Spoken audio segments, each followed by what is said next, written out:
Olá, seja muito bem-vindo. Este é o canal Literatura Sem Fronteiras e eu sou Antônio Panciarelli. O canal Literatura Sem Fronteiras dedica-se a falar exclusivamente sobre literatura e literatura de qualidade. E se você está chegando agora e quiser prestigiar o nosso canal, abaixo aí tem um botãozinho chamado Inscreva-se. Se você clicar nesse botão, você está automaticamente inscrito no nosso canal e ao lado tem uma campana, um sininho. Se você acionar esse sininho, toda vez que nós postarmos uma nova videoaula aqui, você vai ser lembrado. As aulas aqui são postadas sempre às segundas-feiras, a partir das 14 horas, e nós procuramos tratar aqui de grandes autores, grandes escritoras, grandes escritores, grandes romances, ou o conjunto da obra de um grande escritor. E nós estamos, então, numa série onde nós estamos falando agora, uma temporada onde nós estamos falando sobre literatura japonesa. Você conhece, é fã da literatura japonesa, já leu algum autor japonês, quer conhecer literatura japonesa? Para falar de literatura japonesa, então, nós escolhemos 3 autores japoneses que ganharam o Prêmio Nobel de Literatura. Na semana passada, nós falamos sobre o escritor nipo-britânico Kazuo Ishiguro, autor de Os Despojos do Dia, um livro que se tornou best-seller, depois virou roteiro cinematográfico, foi filmado em Hollywood. E hoje nós vamos falar de um outro autor japonês, também ganhador do Prêmio Nobel de Literatura, que é menos conhecido no Brasil, mas eu gostaria então de introduzir esse autor aí no seu ciclo de leituras, para você que vai compor a sua biblioteca, para você colocar ali na listinha dos livros que você deve ler antes de morrer. Nós vamos falar hoje de Kenzaburo Oe. Já ouviu falar de Kenzaburo Oe? Já leu alguma coisa dele? Kenzaburo Oe é um autor japonês, como eu disse, ganhador do Prêmio Nobel de Literatura, muito conhecido na Europa, nos Estados Unidos, e pouco menos conhecido no Brasil, mas que é dono de uma escrita, de uma narrativa muito fina, muito elaborada. Ele se formou em literatura francesa, depois literatura inglesa. É um autor que se dedicou a estudar a obra do inglês William Blake, e que o traz muito para os seus romances, para os seus contos. E para falar de Kenzaburo, eu escolhi então dois livros que nós vamos conversar mais a miúde, que nós vamos trocar uma ideia, bater uma bola aqui. Esse aqui, chama-se Jovens de um Novo Tempo, Despertai, que é uma coletânea de crônicas que foram reunidas em livros, onde ele fala assim, sobretudo a respeito de um filho, o Kenzaburo teve um filho que nasceu com paralisia cerebral, e ele procura então trazer as histórias do cotidiano ou as histórias as dificuldades enfrentadas na relação pai-filho, e ele coloca muito disso aqui no livro Jovens de um Novo Tempo, Despertai. É óbvio que ele não trata diretamente do caso do seu filho, mas ele vai colocar isso numa narrativa ficcional, e é óbvio que se trata da relação dele com o filho. Então nós vamos discutir um pouco mais a miúde essas crônicas do Kenzaburo, que se chamam Jovem de um Novo Tempo, Despertai.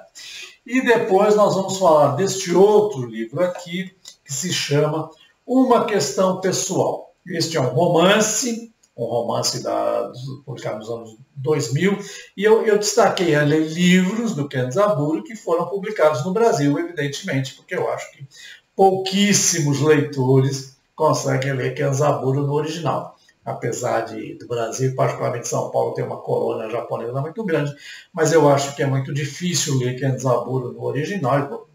dificilmente a gente vai ter acesso aos livros originais dele aqui. Então eu escolhi, obviamente, para facilitar a nossa vida, livros que já foram publicados. E ele é publicado aqui pela Companhia das Letras, e depois que ele ganhou o Prêmio Nobel de Literatura, então os editores passaram a publicar muito mais regularmente os livros de Kenzaburo Oe. Então é sobre ele que nós vamos trocar uma ideia, bater um papo mais a miúde. Eu convido você, meu querido espectador, para me acompanhar nessa história sobre literatura japonesa. Desnecessário dizer que o Japão é um país dono de uma cultura extremamente rica, dono de uma literatura extremamente bem feita, que infelizmente nos chega aqui, vamos dizer assim, aos bochechos, né? Sempre que há um destaque, sempre que um autor ganha um prêmio da importância do Nobel, efetivamente ele passa a ser visto com mais carinho pelos editores aqui, e o Japão, como você sabe, ele detém 3 prêmios Nobel de literatura. Meu amigo, morramos de inveja, ok? E eu queria lembrar para você que se você está chegando agora ou ainda não viu as nossas aulas ou quiser rever, nós estamos fazendo aqui uma temporada de autores japoneses, mas aqui na plataforma youtube.com, que você pode recuperar sempre que você quiser, há uma temporada, foi a temporada passada, onde eu falei de grandes autores europeus. Tem lá 4 aulas bonitinhas que você pode recuperar. Nós falamos do irlandês James Joyce e particularmente do seu grande romance Ulisses, que completou 100 anos o ano passado. Ulisses é um livro muito difundido, muito discutido, infelizmente não muito lido, é um livro difícil, e eu procurei ser o mais didático possível, principalmente para você que começou a ler Ulisses, parou e voltou, interrompeu de novo. Então, há a chance de você ir e fazer essa leitura de cabo a rabo e até o fim. Se você não conhece ainda, oportunidade de você conhecer, se interessar por esse que foi um dos maiores autores ingleses autores de língua inglesa, né? Ele é irlandês, de língua inglesa de todos os tempos, James Joyce. Depois eu falei de uma escritora chamada Marguerite Yourcenar, franco-belga, uma mulher libertária diante do seu tempo. Nós falamos de 2 romances dela, que é A Obra em Negro e o mais famoso, Memórias de Adriano, está lá bonitinho também. Depois eu falei do alemão Thomas Mann, um dos meus autores preferidos, o autor de A Montanha Mágica, A Morte em Veneza, está bonitinho lá também. E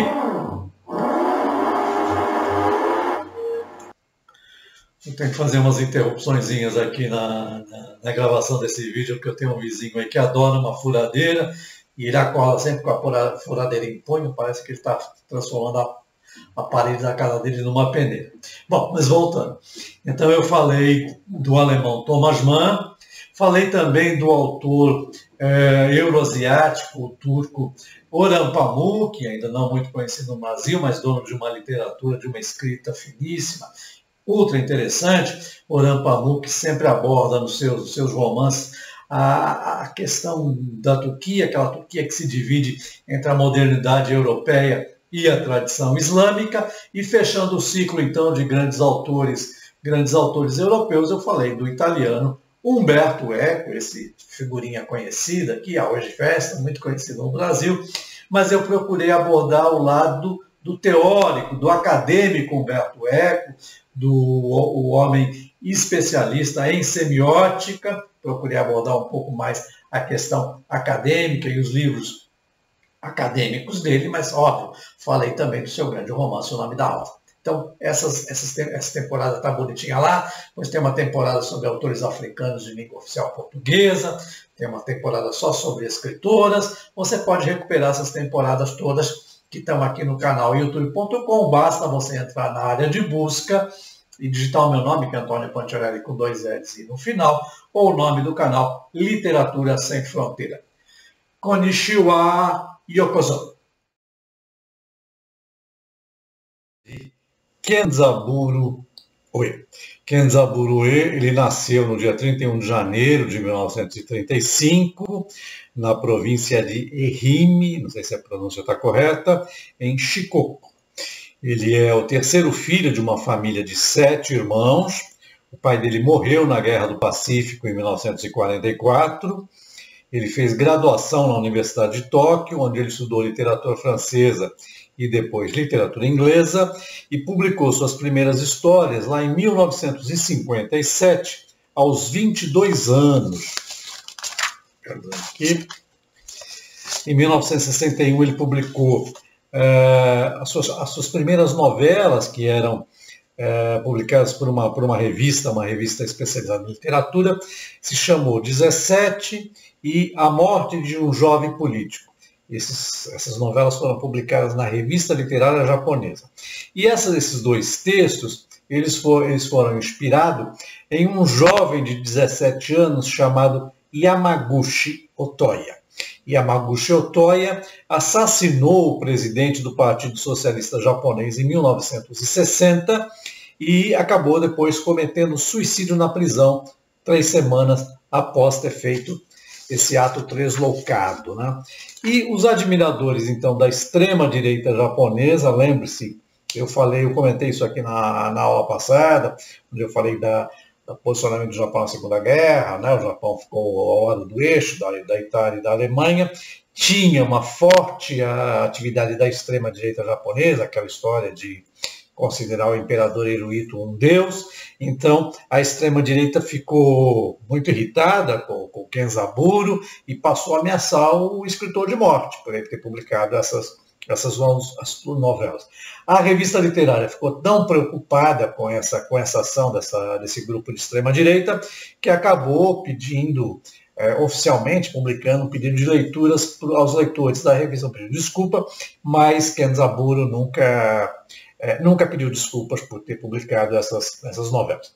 Quando ele era menino, lá na escola fundamental, um professor afirmou em sala de aula que o imperador Hirohito ele era um deus entre os homens e perguntou-lhe o que ele faria se o imperador ordenasse que morresse. E havia uma resposta padrão na época que era, abre aspas, morreria sempre, senhor. Abriria minha barriga em um corte e morreria, fecha aspas. Esse fato, segundo ele, marcou muito a sua história e ele compreendeu mais tarde que haviam lhe ensinado mentiras e sentiu-se traído.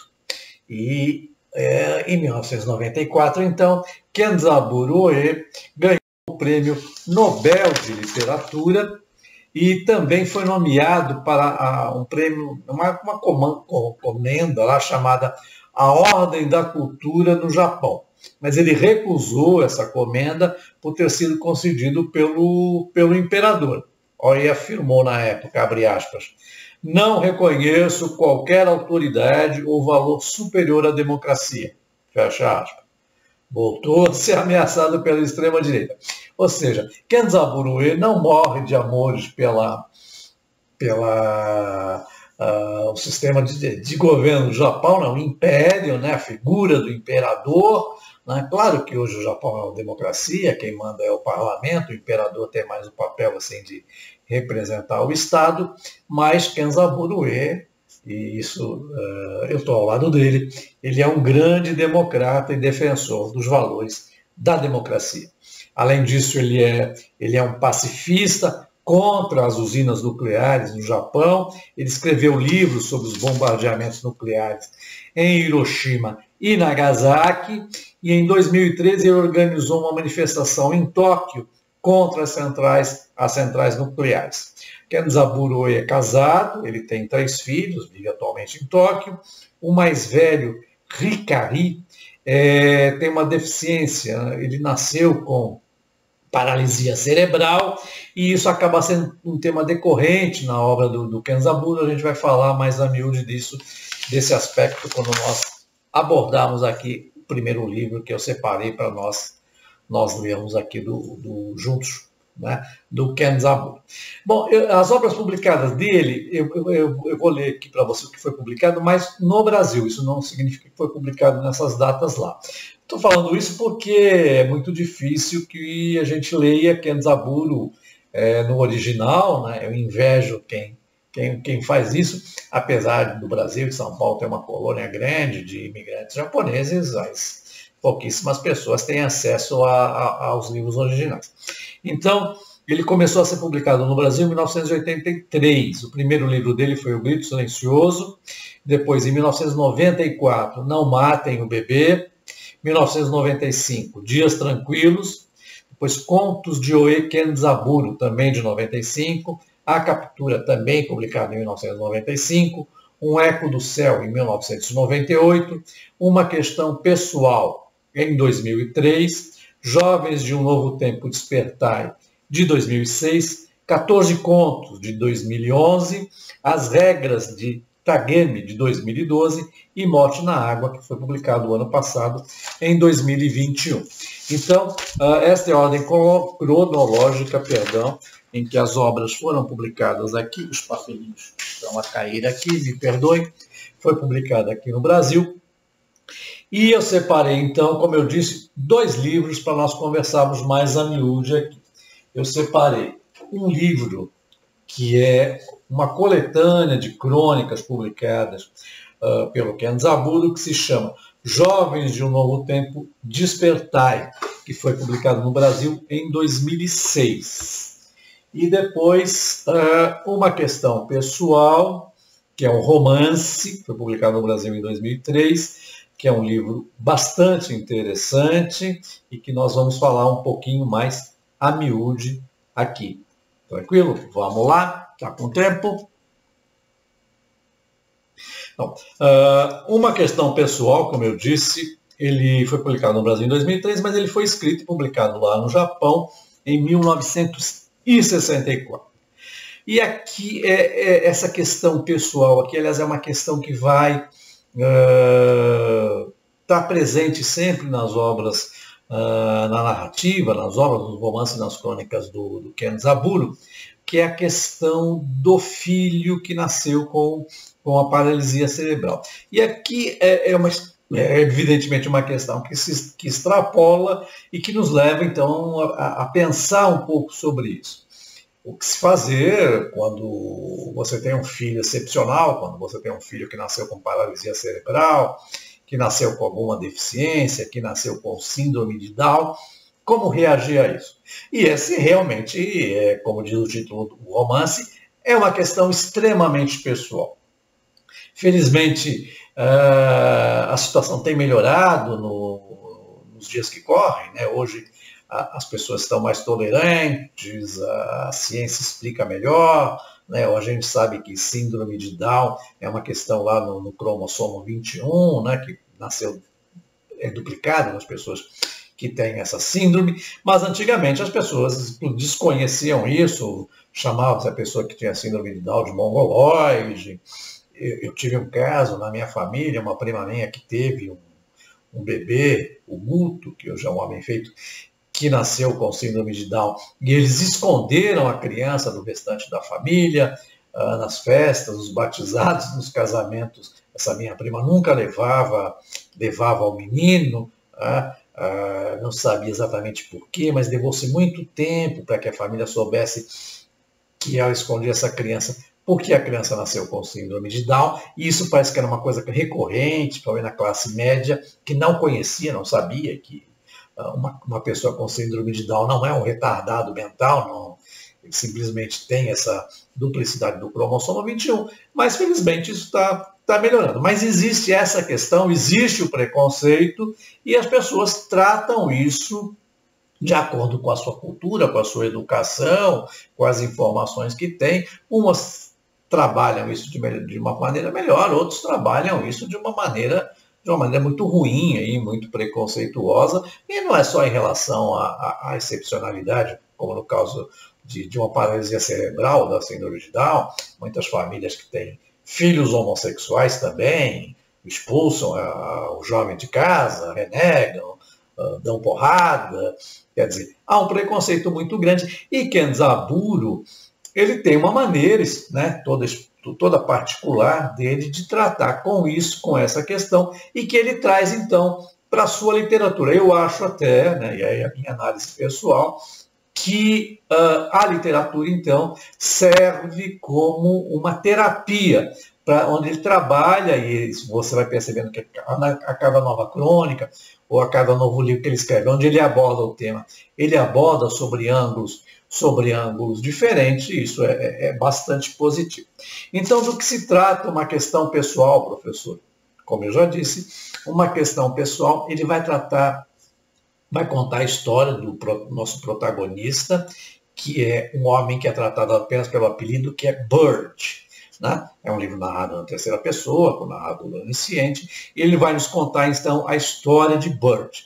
Bird é um professor que resolveu abandonar os seus estudos de pós-graduação, mestrado e doutorado, interrompeu a sua carreira acadêmica e transformou-se em professor num cursinho, professor de inglês num cursinho preparatório para o vestibular, uma espécie dos nossos cursinhos aqui.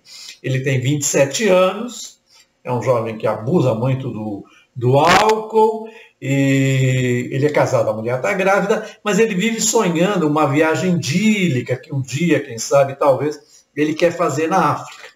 Então ele vive fuçando as livrarias lá para comprar guias e mapas Michelin sobre o continente africano. A mulher dele engravida e, ao dar à luz, o bebê nasce com uma anomalia. Esse bebê nasce com uma parte do cérebro fora da caixa craniana, o que dá um aspecto muito ruim para quem vê pela primeira vez, que parece que o bebê tem uma espécie de duas cabeças, ou seja, um bebê bicéfalo. E isso causa uma grande impressão, inclusive nos médicos, né? Na hora do parto, quando eles retiram o bebê, que eles percebem essa anomalia, ele está com o cérebro, então, para fora da caixa craniana. E quando o Bird vai ao hospital para ver a criança, ele não estava assim dando muita bola para a situação, estava lá pesquisando mapas da África para comprar e tal. Quem acompanha a mulher dele no hospital e no parto é a sogra, eles pegam o telefone e ligam para a sogra, e aí, nasceu? Não nasceu ainda. Eu ligo daqui a 2 horas, então fica nessa situação, até que o bebê nasce, a sogra dá uma dura nele, olha, tem que vir para o hospital porque tem alguma coisa errada com a criança aqui. E quando ele chega no hospital, primeiro já há um choque, porque os médicos tratam a coisa de uma forma muito fria, né? O médico que fez o parto lá pergunta se ele quer ver a mercadoria. Quer ver a sua mercadoria? Uma coisa meio chocante, assim. Bom, ele vai ver a criança, percebe, então, tem um choque, né? Porque parece que a criança tem 2 cabeças, e dá a impressão que os médicos estão ali para dizer para ele, olha, o bebê vai morrer nas próximas horas, ninguém vive com o cérebro para fora da caixa craniana, e os médicos, então, com essa frieza, depois ele fica sabendo que o obstetra, na hora do parto, soltou uma sonora gargalhada quando ele viu a cabeça da criança, quando ele viu a anomalia, sugere, então, que ele pegue essa criança e transfira para o hospital universitário, que ficava pouco distante daquele hospital, para que esse bebê possa morrer lá nesse hospital universitário e seja objeto de estudos, né, para os médicos e para os universitários. O Bird aceita, né, essa sugestão. A sogra e ele não dizem para a mulher, dizem para a mulher que o bebê nasceu com um probleminha respiratório, que por isso está indo para a incubadeira e tal. E esta questão pessoal, como eu disse, então, ela é influenciada, então, pela situação real de Kenzaburo, que tem esse filho que nasceu com paralisia cerebral. Um dos aspectos muito interessantes do livro, e que também permeia a obra do Kenzaburo, e a gente percebe isso logo a partida, é a paixão dele pelo poeta inglês William Blake. O personagem Bird, o narrador, vai citar muito trechos de poema de Blake, vira e mexe eles vão falar em Blake. Blake, como você sabe, é um poeta inglês que nasceu em Londres no século XVIII, foi o pioneiro do romantismo inglês e, além de pintor, além de escritor, de poeta, era um grande pintor de arte sacra também. E Kenzaburo vai citar muito isso. Então, o que nós chamamos aqui da história da intertextualidade, né, as séries de extratos, excertos de poemas de William Blake, e fica a dica, então, se você tiver a oportunidade de ler William Blake, eu recomendo que você o faça. Bom, esse livro é um livro que projeta, então, Kenza Buruê na Europa e nos Estados Unidos. Foi um livro, vamos dizer assim, um aspecto fundamental para que depois ele viesse ganhar o Prêmio Nobel da Literatura. E é um livro, então, em que essa questão de aceitar, de como se trabalhar, de como conviver com uma doença, né, com uma situação que se enfrenta com o nascimento de uma criança, e ninguém espera que a criança nasça com a parte do cérebro para fora do crânio, Bird vai ter atitudes assim que podem, num primeiro momento, chocar o leitor. A mim, a postura dele me choca um pouco, a frieza com que ele trata a questão, porque ele torce pela morte da criança, né? Ele acha que a criança vai ser um transtorno, e isso vai comprometer irremediavelmente a viagem dele para a África, porque na cabeça dele, no dia seguinte, ele vai pegar um avião para ir para o continente africano, e o filho seria um estorvo, né? Ainda mais nessa situação. Então, ele acredita que a criança vai morrer imediatamente, isso não acontece, né? A criança no hospital ela tem uma sobrevida, os médicos falam, olha, volta daqui a 5 dias, volta daqui a 3 dias, porque nesse momento não dá para dizer nada, nós precisamos que o bebê cresça um pouco para que nós façamos uma cirurgia, e os médicos vão tentar prolongar a vida do bebê.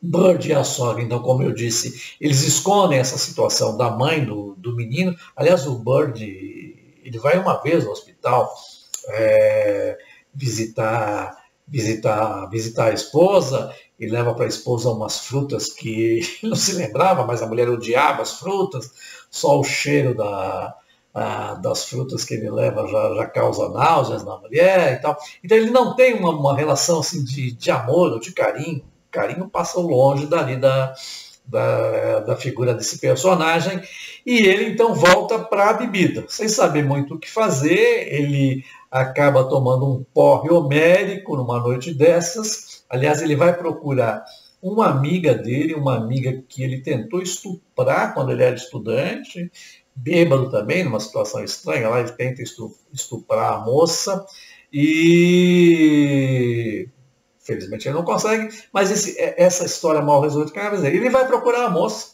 a Rimiki, e ela o recebe, tal e coisa, e eles tomam assim, uma garrafa de uísque que ele ganhou do sogro, porque ele foi contar para o sogro é um professor universitário, então no trabalho dele, ele vai até a universidade, contar para o sogro que o bebê nasceu e nasceu com esse problema.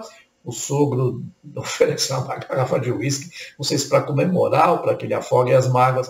Então ele vai beber com essa moça, onde ele passa a ter relações sexuais com ela, passa a morrer sexualmente com ela, mas ele não tem nenhum afeto. Ele não tem afeto pela mulher, ele não tem afeto pela amante, ele não tem afeto pelo bebê. E num desses pobres, depois ele vai para o cursinho e ele vomita na sala de aula, né? Para espanto dos alunos, ele tem um acesso de vômito, ele vomita em cima do tablado onde ele está dando aula. Um dos alunos, irritado, fotografa essa cena, vai lá, cheira o vômito, descobre que é vômito de ressaca, entrega isso para a direção da escola. Isso acaba custando o emprego de professor de cursinho do Bird. Então, nessa situação que ele vive, ele acaba encontrando consolo, então, na bebida e na amante com quem ele passa a se relacionar.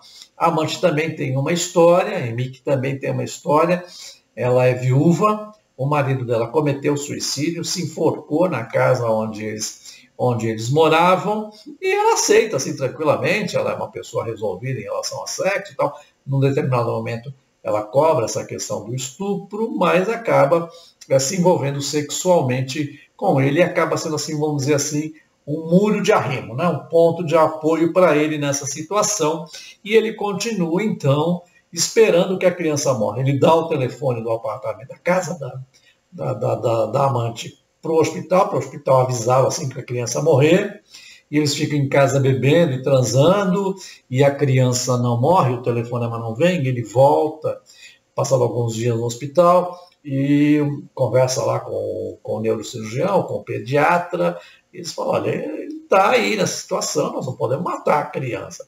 Mas aí o médico sugere para ele, olha, vamos fazer o seguinte, isso tudo friamente, né, sem nenhum sentimento, para nós aqui do lado de cá, ocidentais e leitores cristãos, a coisa pode incomodar um pouco, mas eu falo, olha, eu vou fazer o seguinte, eu vou tirar a alimentação dele e vou dar só água com açúcar, para ver se ele morre de inanição. E assim resolve o problema. Ele vai para casa lá e fala, vamos usar a solução. Lá ele vai dar só água para a criança e ela vai morrer de inanição.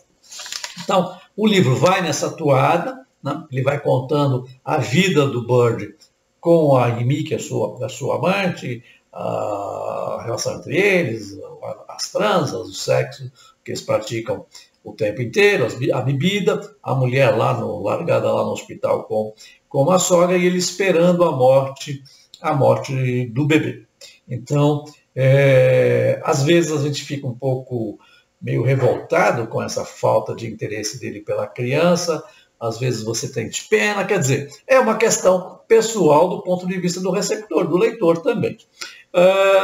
E se isso pode te remeter a um outro livro, como eu sempre falo aqui, um livro sempre puxa o outro, e tem uma leitura que eu recomendo, que se você quiser fazer, é uma leitura sobre um livro chamado A Queda, As Memórias de um Pai em 424 Passos. Esse livro foi escrito pelo escritor e jornalista Diogo Mainardi. Lembra o Diogo Mainardi? Era um jornalista polêmico aí que participava de um programa chamado Manhattan Connection. Ele vive em Veneza, a mulher dele engravidou e parece que por causa de uma negligência dos médicos no hospital lá em Veneza, passou da hora do menino nascer e ele nasce então com paralisia cerebral também. Esse menino chama-se Tito, é o primogênito, né, que foi vítima desse médico no Hospital de Veneza, e o Diogo Mainardi vai escrever então esse livro chamado A Queda, é um livro de 2012, acho que está em catálogo, é da Companhia das Letras. Se você quiser, eu recomendo essa leitura, é uma leitura correlata. Bom, concluindo então esta história de uma questão pessoal, nós temos o desfecho da história, eu não vou dar nenhum spoiler aqui, porque eu acho que compromete a leitura, mas ela tem um final que subverte toda a narrativa. O final é surpreendente, né, porque ele subverte a forma da narrativa que o Ken Zaburo escolheu, que é uma narrativa fria, às vezes até certo ponto cruel.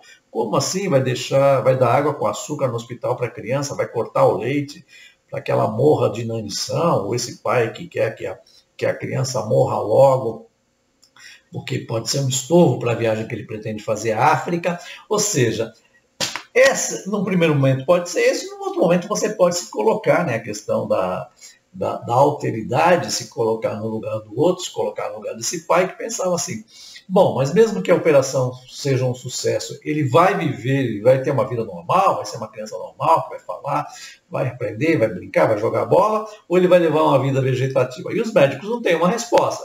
O mais provável é que ele tenha uma vida vegetativa. Então, o que é melhor? Que essa criança faça a cirurgia, tenha uma vida vegetativa, né? E a gente sabe que não há vida nenhuma aí nesse aspecto, né? De ser um vegetal, se isso é bom ou ruim. Se você se colocar no lugar do Bird, como é que você encararia a questão? Não é uma questão fácil de se responder. Acho que não tem uma resposta certa, nem no aspecto cristão, nem no aspecto budista, nem no aspecto diagnóstico. Eu não tenho uma resposta para dar. Eu confesso que eu me envolvi muito com a leitura e me chocava algumas coisas que eu li, principalmente essa história da inanição para a criança morrer logo, mas depois eu revi um pouco isso, né? Pensei, voltei, refleti e tal, me coloquei no lugar dele e tentei entender a leitura, tentei entender o romance pelo papel do protagonista, do papel do Bird, mas confesso que eu me surpreendo com o final, porque inverte um pouco a narrativa que ele levava até então. Essa edição que eu tenho aqui é uma edição da Companhia das Letras, o Kenzaburo Oe está no catálogo das Companhias da Letra, é fácil de encontrar. Essa edição tem 222 páginas e eu recomendo vivamente que, se você não leu ainda, que você o faça. Chama-se Uma Questão Pessoal de Kenzaburo Oe. Tranquilo? Tudo bem até aqui?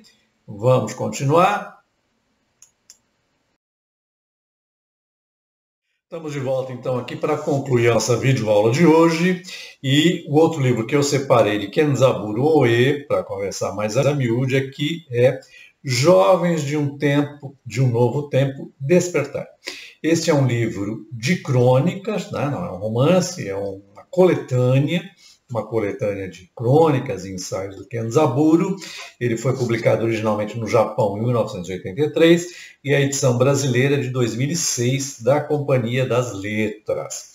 E o que trata, então, Jovens de um Novo Tempo Despertar, Kenzaburo Oe, professor. Bom, o título da obra, como eu disse, Kenzaburo é um leitor, um aficionado, né? Um grande admirador de William Blake. Esse título faz parte de um prefácio que Blake fez para um livro de John Milton. John Milton era um poeta do século XVII, né? E o título, então, que Kenzaburo empresta aqui, ele foi retirado do prefácio que Blake fez para esse livro do Milton no século XVII. Ok? Então, é uma coletânea de crônicas, publicadas originalmente no Japão em 1983. Trata-se de textos não ficcionais e ganhou o prêmio Jiro Ozaragi, né? O maior prêmio de não ficção no Japão. Então, ele reuniu crônicas, são 7 crônicas, e o fio condutor, então, continua sendo a história do filho, né? O filho com paralisia cerebral. Então, ele criou uma personagem, apesar dos textos serem não ficcionais, ele criou uma personagem chamada Liu. Liu é filho de um dos narradores das crônicas, né? Um professor universitário que para pouco em casa e que tem esta relação assim, que ele é ambígua, ele não sabe exatamente como lidar com o filho. Ele faz uma viagem longa e o filho acaba ficando violento, né? A mulher até pensa em colocar o filho numa instituição. Então é a partir esse fio condutor que vai perspassar pelas crônicas, mas são ensaios, né? São textos não ficcionais. Então o livro traz 7 crônicas. A primeira chama-se Canções da Inocência, Canções da Experiência, que traz essa história, então, do menino Liu. Um frio menino de pé no ar em tumulto. Um frio menino de pé no ar em tumulto é o segundo. Depois, Desce, cortando a imensidão com um grito de aflição. Depois o quarto é O espectro de uma pulga. Depois o quinto, Alma, desce como estrela cadente até o osso do meu calcanhar. Depois, que a alma acorrentada se erga e olhe em volta. E depois, Jovens de um Novo Tempo, Despertai, que é então a crônica que vai dar título a este livro de Blake. Jovens de um Novo Tempo, Despertai, de Kenzaburo Oe, é publicado no Brasil pela Companhia das Letras. Essa edição que eu tenho tem 320 páginas.